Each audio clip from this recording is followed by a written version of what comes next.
Okay, in preparing a parapet cap, it's just another wall sweep. And anytime you're creating wall sweeps or reveals, what you're dealing with a two-dimensional profile sketch, and then Revit will cut or extrude that sweep along a path. And with the wall sweep command, it uses the wall as the path. Later on, we'll do some component modeling, and you actually have to pick or sketch a path and then have a two-dimensional profile that you use to create it with, of whatever shape you want. Okay, the Parapet Cap profile should already be loaded in the architectural template. If it's not, and I'll show you where to see, if it's not, you'll need to load it, and the same way for any other profile you want to create, like it's interior trim or uh, a different type of fascia or rake molding or something like that, which we'll get into those later on in the classes. So to load a profile, you go Insert, Load Family, and you're going to, in your library, and if for whatever reason you don't pop to US Imperial, over here in the side you scroll down to Imperial Library. Click there. Okay, so you'll go down to Profiles, and these are in Wall,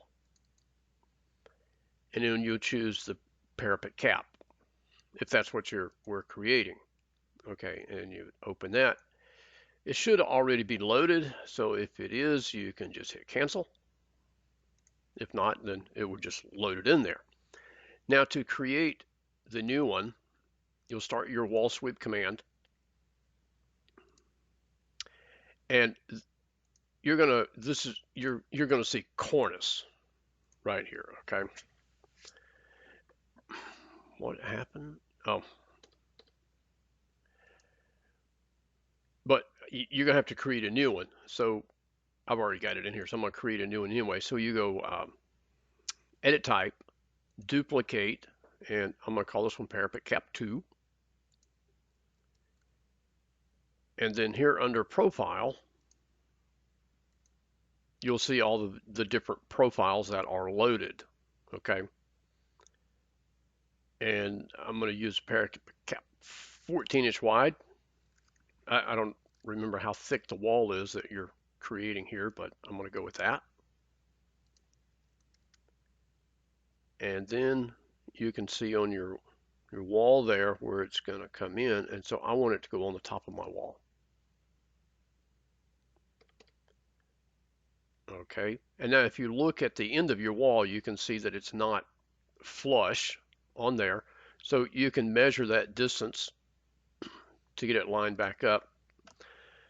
The offset from wall, I think this needs to be -1 inch.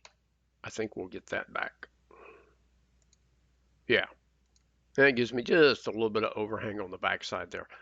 So that's how you create a new wall sweep type.